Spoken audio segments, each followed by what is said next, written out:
एक बार की बात है जब भैरवी अर्थात पार्वती ने समस्त शास्त्रों और तंत्रों के ज्ञान का मंथन करने के पश्चात भैरव अर्थात शिव से 8 प्रश्न पूछे। इन 8 मूर्तियों के उत्तर में भगवान भैरव शिव ने सृष्टि के संपूर्ण रहस्य को उजागर किया। महाशिवरात्रि की उसी रात भैरवी पार्वती को शिव की पराशक्ति का बोध हुआ। भैरवी पार्वती के शिव में लीन होते ही उसी क्षण शिव शक्ति का साकार रूप अर्धनारीश्वर पात रूप का प्रादुर्भाव हुआ।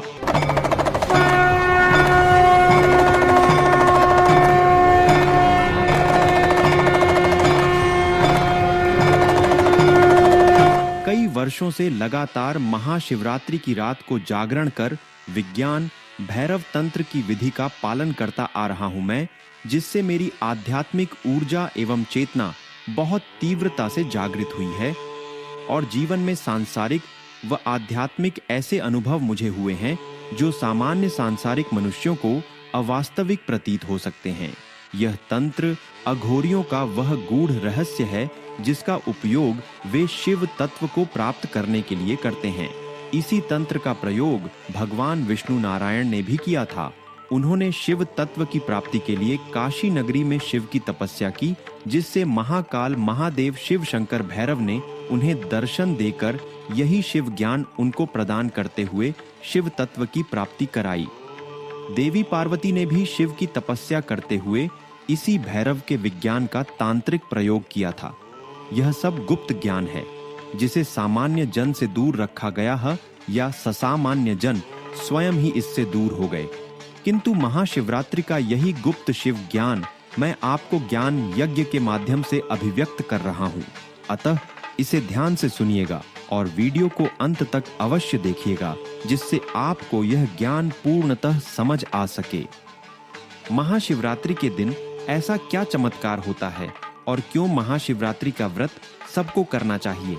यह जानने से पहले यह समझना जरूरी है कि शिव तत्व क्या होता है और इसे प्राप्त कर लेने से कैसी शक्तियां प्राप्त होती हैं। जैसे हमारा भौतिक स्थूल शरीर 5 तत्वों से बना है: जल तत्व, अग्नि तत्व, वायु तत्व, पृथ्वी तत्व और आकाश तत्व। उसी प्रकार इस ब्रह्मांड में भी अनेक तरह के तत्व विद्यमान हैं जो अपनी अपनी मौलिक एलिमेंटल ऊर्जा के रूप में काम करते हैं। इन सभी तत्वों का जो परम स्वामी है, जिसे ईश्वर, भगवान या परमात्मा भी कहा जाता है, वही परम तत्व या शिव तत्व कहलाता है। जो कोई भी इस शिव तत्व को अपने भीतर जागृत करके प्राप्त कर लेता है, चाहे वह देवता हो, असुर हो, मनुष्य हो या राक्षस, वह शिव के साथ योग एकाकार कर स्वयं शिव स्वरूप भैरव स्वरूप हो जाता है। ऐसे व्यक्ति और शिव के बीच कोई भेद नहीं रह जाता। अब प्रश्न है कि सभी तत्वों का स्वामी हो जाने से कौन सी शक्तियां प्राप्त होती हैं? चूंकि समस्त तत्व उस शिव तत्व के अधीन रहते हैं, इसलिए जिसे यह शिव तत्व प्राप्त हो जाए उसके भीतर इस स्थूल जगत में असंभव को संभव करने की क्षमता जागृत हो जाती है। वह कुछ भी कर सकने में समर्थ हो जाता है। यह निर्वाण या मुक्ति प्राप्त करने से मिलता जुलता है, परंतु यह शिव तत्व की प्राप्ति किसी भी चेतना के लिए उससे भी श्रेष्ठ एवं सर्वोत्तम स्थिति है। निर्वाण और मुक्ति में आत्मा परमात्मा में विलीन होकर अपना अस्तित्व पूरी तरह उसी में समाहित कर देती है। इसे सरलता से समझाने के लिए एक उदाहरण देता हूं। इसे केवल पूर्ण फिजिकल लॉजिक या तर्क संगत रूप में न लें। निर्वाण या मुक्ति प्राप्त करना ऐसा है जैसे एक लोटा जल विशाल समुद्र में मिलकर अपना अस्तित्व खो देता है और उसी समुद्र का अंश बन जाता है। इस प्रकार आत्मा का परमात्मा में विलय हो जाता है। परंतु शिव तत्व की प्राप्ति उस लौटे के जल को विशाल समुद्र में डालने के जगह पर उसे समुद्र से जोड़ देने के समान है, जिसमें आत्मा परमात्मा शिव से मिलकर स्वयं शिव स्वरूप हो जाती है और वही आत्मा परमात्मा स्वरूप भी बन जाती है। मान लीजिए, यदि लौटे में भरा जल समुद्र से जुड़ जाए तो फिर लौटे के जल और समुद्र के जल में कोई अंतर नहीं रह जाता। लेकिन यह तभी संभव है जब लौटा स्वयं समुद्र के प्रचंड वेग और विस्तार को संभालने योग्य हो, अर्थात लोटे का आधार अत्यंत मजबूत होना आवश्यक है। जीवों के संदर्भ में यह मजबूत आधार ही वह दृढ़ता, कठोर साधना है जो शिव तत्व की प्राप्ति करा सकती है। इसी उद्देश्य से योग के 8 अंग यम, संयम, नियम, आचरण, आसन, योग मुद्राएं, प्राणायाम, श्वास नियंत्रण, प्रत्याहार, इंद्रियों को वापस मोड़ना, धारणा, एकाग्रता, ध्यान और समाधि अवशोषण का निरंतर अभ्यास कर शिव योग की साधना की जाती है। शिव योगी या अघोरी के लिए शिव तत्व की प्राप्ति ही उनके जीवन की परम उपलब्धि और सार्थकता होती है। ऐसा भी नहीं है कि शिव तत्व को अभी तक किसी ने प्राप्त ही नहीं किया हो। जो भी योगी शिव शंकर महादेव भैरव की कृपा से शिव को साधने में सफल रहा, वह स्वयं भैरव स्वरूप हो गया है। जितने भी रुद्रांश या शिवांश हुए हैं, उनमें यही परम शिव तत्व विद्यमान रहा है। इसलिए उनकी पूजा भी शिव के रूप में ही की जाती है।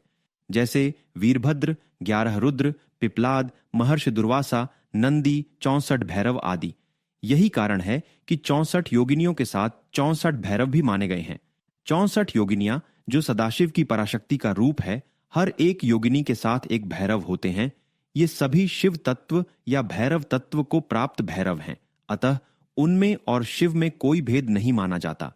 इन्हें शिव जी के अवतार के रूप में जाना जाता है, किंतु इन्हें अवतार कहना उचित नहीं है, क्योंकि शिव अजन्मे हैं और शिव का जन्म नहीं होता है। इन्हें शिव के विविध साकार रूप कहा जा सकता है। शिव अवतार ग्रहण नहीं करते, क्योंकि शिव अजन्मे हैं, इसीलिए शिव का अवतार तकनीकी रूप से कहना गलत है। 5 मुख वाले शिव भैरव जो दुर्गा पति हैं, जो सारे ब्रह्मांडों के जन्म से भी पहले थे, वो शिव ही सदा शिव या पारब्रह्म शिव हैं। वे निर्गुण अजन्मा हैं। साकार रूप में इन्हें महादेव, शिव शंकर, पर भैरव, महाकाल रूप में पूजा जाता है। आपने कथाओं में सुना होगा कि सिद्ध योगी मृत देह में प्राण फूंक देते हैं, किसी को भी अपार धन या कीर्ति प्रदान कर सकते हैं। वे सभी कार्य कर सकते हैं जो देवताओं के लिए भी कठिन हो। वे मनचाहा वरदान दे सकते हैं और चाहें तो श्राप भी। इसी वजह से ऐसे शिव तत्व प्राप्त व्यक्ति को देवता हो या असुर सभी नमन करते हैं। सीधे शब्दों में कहें तो वह व्यक्ति समस्त ब्रह्मांड में व्याप्त परब्रह्म शिव की पराशक्ति का माध्यम उपकरण बन जाता है, जो उस दिव्य ऊर्जा को संचालित चैनलाइज कर सृष्टि से जुड़े किसी भी कार्य को संपन्न कर सकता है। क्योंकि सारे ब्रह्मांडों, सारे सृष्टियों की रचना, पालन पोषण और संहार सब कुछ शिव शक्ति की अभिव्यक्ति मात्र है।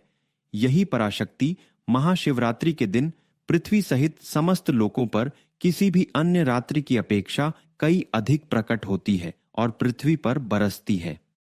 महाशिवरात्रि में ऐसा क्या अद्भुत एवं विशेष है जिससे व्रत करने से मानव का कल्याण हो जाता है? महाशिवरात्रि की रात ग्रहों और नक्षत्रों की ऐसी स्थिति निर्मित होती है कि समस्त ब्रह्मांड में व्याप्त शिव तत्व की ऊर्जा प्रचरित होती हुई पृथ्वी पे ऊपर की ओर से आती है। पूरे वर्ष में यही एक ऐसी रात होती है जिसमें शिव तत्व को प्राप्त करना या अपनी आध्यात्मिक ऊर्जा एवं चेतना को जागृत करना बाकी रात्रि की अपेक्षा सबसे आसान होती है। जिस आध्यात्मिक प्रगति को साधने में साधक को 365 दिन रात लग जाते हैं, वह इस एक ही रात्रि में संभव हो सकती है। इसी कारण से इस रात शिव तत्व प्राप्त करना और शिव की कृपा का पात्र बनना भी सरल बन जाता है। शिव ज्ञान एवं शिव तत्व की प्राप्ति शिव की कृपा या अनुग्रह के बिना संभव नहीं है। यदि यह शिव ज्ञान आप तक पहुंच रहा है तो समझिए कि शिव स्वयं आप पर प्रसन्न हैं और उनकी इच्छा से ही यह ज्ञान आप तक प्रवाहित हो रहा है, क्योंकि शिव की इच्छा के बिना कुछ भी संभव नहीं है। हर महीने कृष्ण पक्ष की चतुर्दशी तिथि को मासिक शिवरात्रि मनाई जाती है। इस तरह पूरे साल में कुल 12 शिवरात्रियां होती हैं। इनमें से फाल्गुन मास में पड़ने वाली शिवरात्रि को महाशिवरात्रि कहा जाता है, जो समस्त शिव भक्तों और साधकों के लिए अत्यंत महत्वपूर्ण एवं फलदायी मानी जाती है। फाल्गुन मास की शिवरात्रि को ही महाशिवरात्रि क्यों कहा जाता है और इसी रात्रि को शिव की ऊर्जा शक्ति सबसे अधिक क्यों फैलती है? एक बार की बात है जब भैरवी अर्थात पार्वती ने समस्त शास्त्रों और तंत्रों के ज्ञान का मंथन करने के पश्चात भैरव अर्थात शिव से 8 प्रश्न पूछे। उन्होंने भगवान शिव के वास्तविक स्वरूप अर्थात परम सत्ता, अल्टीमेट रियलिटी के बारे में पूछा। इन 8 मूर्तियों के उत्तर में भगवान भैरव शिव ने सृष्टि के संपूर्ण रहस्य को उजागर किया। वह सब जान लेने के बाद भैरवी ने उस परमत्व को जानने की विधि के विषय में जिज्ञासा की कि उसे कैसे जाना जाए। इसके उत्तर में भगवान शिव ने 112 विधियों का वर्णन किया, जिनकी साधना कर कोई भी साधक उस परम तत्व शिव तत्व का साक्षात्कार कर सकता है। अपनी शंकाओं से निवृत्त समाधान होने पर और भगवान शिव द्वारा बताए गए मार्ग पर चलने के लिए भैरवी पार्वती ने भी इन 112 विधियों शिव योग तथा तांत्रिक साधनाओं का अनुसरण किया। अपनी शंकाओं से निवृत्त होकर भगवान शिव के बताए हुए शिव के वास्तविक स्वरूप को जानने के लिए 112 विधि शिवयोग और तंत्र साधना करके महाशिवरात्रि की उसी रात भैरवी पार्वती को शिव की पराशक्ति का बोध हुआ। इस पराशक्ति के माध्यम से वे शिव के साथ एकाकार होकर उनमें ही तन्मय हो गईं। भैरवी पार्वती के शिव में लीन होते ही उसी क्षण शिव शक्ति का साकार रूप अर्धनारीश्वर रूप का प्रादुर्भाव हुआ। इस रात्रि को शिव पार्वती के विवाह की रात्रि के रूप में मनाया जाता है, क्योंकि वह हमारे समाज में विवाह रात में होती है, जिसे 2 आत्माओं का मिलन माना जाता है। यही वह रात्रि है जिसकी रात्रि सारे योग शास्त्र का जन्म हुआ, क्योंकि ये 112 योग विद्याएं हैं। ये योग शास्त्र का मूल सूत्र बिंदु है। तंत्र में इस भैरव भैरवी संवाद को विज्ञान भैरव तंत्र और पुराण में शिव और पार्वती के विवाह के रूप में दर्शन दिया गया है। इसी कारण इस रात्रि को शिव पार्वती के विवाह की रात्रि के रूप में मनाया जाता है। कहा जाता है कि हमारे समाज में विवाह रात में होने की परंपरा भी यहीं से आरंभ हुई, जिसे 2 आत्माओं का मिलन माना जाता है। यही वह रात्रि है जिसमें समस्त योग शास्त्रों का जन्म हुआ, क्योंकि ये 112 यौगिक विधियां योग शास्त्रों का मूल सूत्र है। तंत्र ग्रंथों में इस भैरव भैरवी संवाद को विज्ञान भैरव तंत्र कहा गया, जबकि पुराणों में इसे शिव पार्वती के विवाह के रूप में दर्शाया गया है। इससे साइंस ऑफ भैरव कह सकते हैं, यानी भैरव को जाने का साइंस। इसीलिए फाल्गुन मास की शिवरात्रि को ही महाशिवरात्रि कहा जाता है तथा इसी रात्रि को शिव शक्ति की ऊर्जा सबसे अधिक प्रकट होती है, जो जीवों को अपनी आध्यात्मिक यात्रा में ऊंचा उठाने का अनुपम अवसर प्रदान करती है। ये रात शिव योगियों के लिए अत्यंत महत्वपूर्ण होता है, क्योंकि शिवत्व की प्राप्ति होने की संभावना पूरे वर्ष में इस रात सबसे अधिक होती है। इसलिए वह महाशिवरात्रि की रात को अपनी चेतना को जागृत करके शिव से एककार होने के लिए जप तप करते हैं। महाशिवरात्रि का व्रत कैसे करें और शिव ध्यान कैसे लगाएं? व्रत की विधि: प्रातः काल की तैयारी, प्रातः जल्दी उठकर स्नानादि कर्मों से निवृत्त हों, स्वच्छ और हल्के वस्त्र धारण करें। सुबह की पूजा निकट के शिवालय, मंदिर जाए या घर पर ही शिवलिंग की स्थापना कर सकते हैं। शिवलिंग पर जल, दूध चढ़ाए। यदि संभव हो तो पंचामृत, दूध, दही, घी, शहद और शक्कर से अभिषेक करें। शिवलिंग का विधिवत पूजन करें। बेलपत्र, चंदन, धूप, दीप आदि अर्पित करें। उपवास का पालन: उपवास के दौरान मन, वाणी और कर्म, मनसा वाचा कर्मणा, तीनों को सात्विक एवं पवित्र रखें। पूरे दिन भोजन न करें या एक समय का भोजन लें।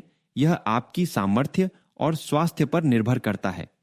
यदि आप सक्षम हैं तो जल पर या निर्जल भी उपवास रख सकते हैं। यदि स्वास्थ्य कारणों से उपवास कठिन हो तो फलाहार या हल्का सात्विक आहार ले सकते हैं। संध्याकालीन पूजा: शाम के समय पुनः शिवालय जाए या घर पर शिवलिंग का अभिषेक करें। दोबारा जल, दूध या पंचामृत चढ़ाएं और आरती करें। रात्रि जागरण या रात्रि में शिव ध्यान करते हुए सत्संग, कीर्तन, भजन आदि कर सकते हैं। सिंपल शिव ध्यान विधि: विश्रामदायक स्थान चुनें, शांत एवं स्वच्छ वातावरण में बैठें। यदि संभव हो तो पूर्व या उत्तर दिशा की ओर मुख करके बैठना शुभ माना जाता है। शरीर की मुद्रा, पोस्चर: रीढ़ की हड्डी सीधी रखें, कंधे ढीले रहें, गर्दन व सिर स्वाभाविक रूप से स्थिर रखें। यदि जमीन पर बैठ रहे हों तो पद्मासन या सुखासन ले सकते हैं। कुर्सी पर बैठने की स्थिति में दोनों पांव जमीन पर टिके रहें। मुख्य बात है कि रीढ़ की हड्डी सीधी रहे। श्वास प्रश्वास पर ध्यान, ब्रेथ अवेयरनेस। कुछ क्षण आंखें बंद करें और अपनी स्वाभाविक श्वास गति पर ध्यान दें। धीरे धीरे गहरी सांस लें और धीरे धीरे छोड़ें। इससे मन एकाग्र होता है और चित्त स्थिर होने लगता है। शिव तत्व का ध्यान, फोकसिंग ऑन शिवा ताटवा। मन में शिव का दिव्य स्वरूप कल्पना करें। उन्हें ज्योतिर्लिंग के रूप में या उनके शांत ओजसपूर्ण मुखमंडल के रूप में ध्यान करें। एयूएम नमः शिवाय या किसी भी शिव मंत्र का मानसिक जप करें। आप चाहें तो ऊंची आवाज में भी जप कर सकते हैं, पर मानसिक जप ध्यान बनाने के लिए अधिक प्रभावी माना जाता है। अपनी चेतना को शिव तत्व से जोड़ने का संकल्प लें। यह भावना करें कि आप शिव की पराशक्ति के कॉस्मिक इंस्ट्रूमेंट, उपकरण बन रहे हैं, जिससे अपार आध्यात्मिक ऊर्जा आपके भीतर प्रवाहित हो रही है। ऊर्जा का अनुभव, एक्सपीरियंसिंग एनर्जी फ्लो। ध्यान के दौरान रीढ़ में ऊर्जा का संचार महसूस होने दें। यदि मन भटकता है तो उसे पुनः मंत्र या शिव स्वरूप पर ले आए। समापन, कंक्लूजन। कुछ देर शांति में बैठे रहे, धीरे धीरे आंखें खोलें। यदि संभव हो तो ध्यान के बाद कुछ क्षण मौन रहें या प्रसाद, फलाहार ग्रहण करें। इस प्रकार पूर्ण रात्रि जागरण करके सुबह पूजा करने के बाद पारण करें। महत्वपूर्ण सुझाव: शुद्ध आचरण। व्रत व उपासना के दौरान शारीरिक और मानसिक शुद्धता बनाए रखें। क्रोध, लोभ, ईर्ष्या जैसी नकारात्मक भावनाओं से दूर रहें। मंत्र जप, एयूएम नमः शिवाय या किसी गुरु प्रदत्त मंत्र का निरंतर जप करने से ध्यान में गहराई आती है। दीप प्रकाश, साधना स्थल पर दीपक जलाकर रखें। इससे सकारात्मक ऊर्जा का प्रवाह बढ़ता है। सत्संग भजन, यदि संभव हो तो शिव महिमा के भजन या कीर्तन का श्रवण करें। इससे भक्ति भाव जागृत होता है। महाशिवरात्रि एक ऐसा शुभ अवसर है जब ग्रहों एवं नक्षत्रों की विशेष दशा के कारण शिव तत्व की ऊर्जाएं अत्यंत प्रबल होती हैं। सही विधि से व्रत और साधना करने पर शिव की कृपा एवं उनकी पराशक्ति का अनुभव करना अपेक्षाकृत सरल हो जाता है। इस पावन पर्व पर उपासना, ध्यान और ब्रह्मचर्य का पालन करके साधक आध्यात्मिक उत्थान का लाभ उठा सकता है तथा शिव तत्व को आत्मानुभूति के माध्यम से स्वयं में जागृत कर सकता है। आप सभी को महाशिवरात्रि की शुभकामनाएं। हर हर महादेव। जय मां काली।